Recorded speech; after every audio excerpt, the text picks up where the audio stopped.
खट्टा खाने वाली चुड़ैल। रात को अचानक राधिका मौसी को किचन से कुछ गिरने की आवाज आई। उन्होंने बाहर निकल के देखा तो किचन में उन्हें कोई सफेद साड़ी में दिखा। वो चीख पड़ी, हे भगवान, आलतू जलाल तू आई बला को टाल तू, आलतू जलाल तू आई बला को टाल तू। राधिका मौसी को चीखते सुनकर श्रवण बाहर आता है भागते हुए। अरे माँ, क्या हुआ? क्या देख लिया? दादी माँ आ गई क्या सपने में? अरे बेटा, रसोड़े में देख तो कौन है? श्रवण रसोई में झांक कर देखता है और उसे कोई नहीं दिखता अंदर। अब रसोड़े में तो कोई नहीं है माँ। कोई सफेद साड़ी में नहीं है क्या? नहीं माँ, कोई भी नहीं है। चिल्लम चिल्ली की आवाज सुनकर काजल भी वहां आ जाती है। अब क्या हो गया माँ जी? अरे बेटा, रसोड़े में एक चुड़ैल थी सफेद साड़ी में। अरे क्या कर रही थी वो अंदर? अरे बताया नहीं, कल आएगी ना तो पूछ लूंगी। चुड़ैल जी, आपका क्या प्लान है? माँ जी, रात बहुत हो गई है, आपने कोई बुरा सपना देखा होगा, चलिए सो जाइए। राधिका मौसी सोने तो चली जाती है पर उनको रात भर नींद ही नहीं आती। वो कुछ भी उलझुल बातें सोचने लगती है। कहीं चुड़ैल की वजह से तो घर में टेंशन नहीं हो रहा, कहीं उसी की वजह से तो वो दादी नहीं बन पा रही। सुबह जब राधिका मौसी रसोड़े में छानबीन करती है तो पाती है कि नींबू का अचार गायब है। चुड़ैल नींबू का अचार ले गई, मुझे तो ठीक नहीं लग रहा कुछ। चुड़ैल को भी पता है कि जिंदगी का असली मजा तो खट्टे में ही है। राधिका मौसी झट से श्रवण को फोन कर देती है। बेटा, मुझे समस्या समझ में आ गई है, हमें एक तांत्रिक की जरूरत है। अरे क्या बोल रही हो माँ, तांत्रिक की क्या जरूरत है? आप पूजा पाठ तो कर ही रही हो ना। आलतू जलालतू मंत्र सारे फालतू जैसे कुछ मंत्र पढ़ो, चली जाएगी अपने आप चुड़ैल। अरे नहीं बेटा, कभी चुड़ैल को कम नहीं समझते। अरे तुझे पता भी नहीं चलेगा कि कभी वो छल करके काजल की जगह घर की बहू खुद बन जाएगी। क्या माँ, कुछ भी बोल रही हो? कहाँ काजल और कहाँ चुड़ैल? वैसे एक बात बताओ, काजल को अगर गाने के लिए बोल देना तो चुड़ैल काजल की आवाज सुनकर घर तो क्या, धरती लोग छोड़कर चली जाएगी। तुम ना पढ़े लिखे बच्चे हर चीज को मजाक समझते हो। तुम रहने दो, मैं खुद ही तांत्रिक को बुला लेती हूँ। अच्छा सुन, शाम को इमली लेके आना। क्या है कि चटनी खाए बहुत दिन हो गए है ना। नहीं माँ, इमली तांत्रिक से ही मंगवा लो ना, आटा वगैरह भी उसी से पिसवा लेना। देखो मुझे काम करना है।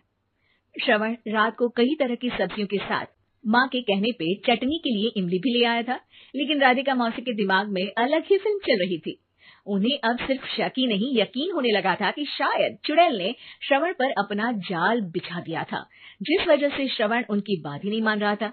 पर कोई नहीं, आने वाली रात में राधिका मौसी खुद तैयार हो गई चुड़ैल को पकड़ने के लिए। रुद्राक्ष की माला, तुलसी का पत्ता, हनुमान चालीसा सब हाथ के पास ही था, बस चुड़ैल का इंतजार था। और जैसा राधिका मौसी ने सोचा था वैसा ही हुआ। वो चुड़ैल उस रात भी आई, पर वो राधिका मौसी से तेज निकली और राधिका मौसी के उससे पकड़ने के पहले ही वो भाग खड़ी हुई।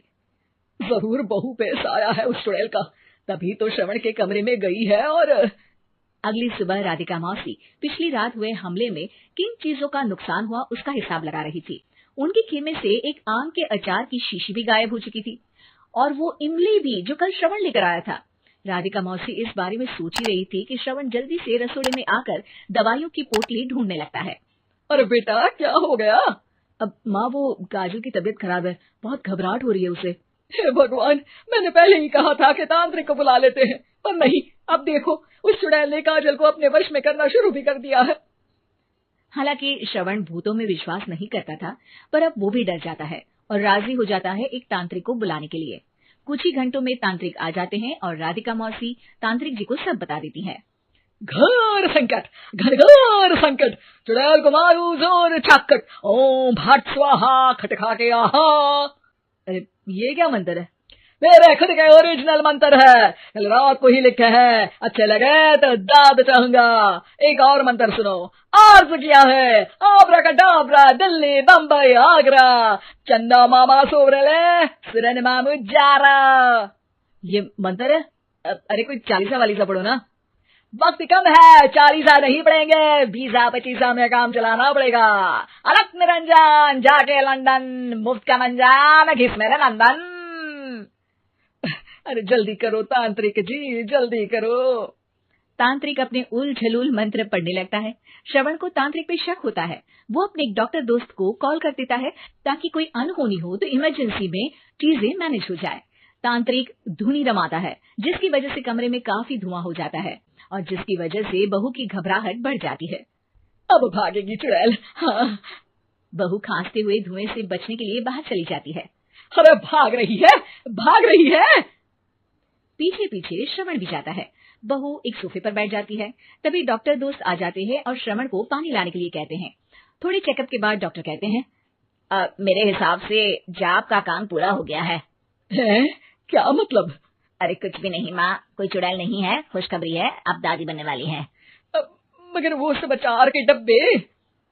श्रवण दोनों अचार के डब्बे अपनी माँ को दिखाता है जो कि उनके बिस्तर के नीचे छुपे हुए थे। आपने सही बोला था माँ, वो चुड़ैल काजल ही थी जो खट्टा खा रही थी। हमें कल ही पता चला, पर हमने आपको ये तांत्रिक वाला काम करने दिया ताकि आपको भरोसा हो जाए कि भूत वगैरह कुछ होता ही नहीं। अच्छा, ये तो बड़ी खुशी की बात है। पर बेटा मुझे एक झाड़ू तो ला दे। क्यों माँ? ये तांत्रिक का भूत उतारती हूँ मैं।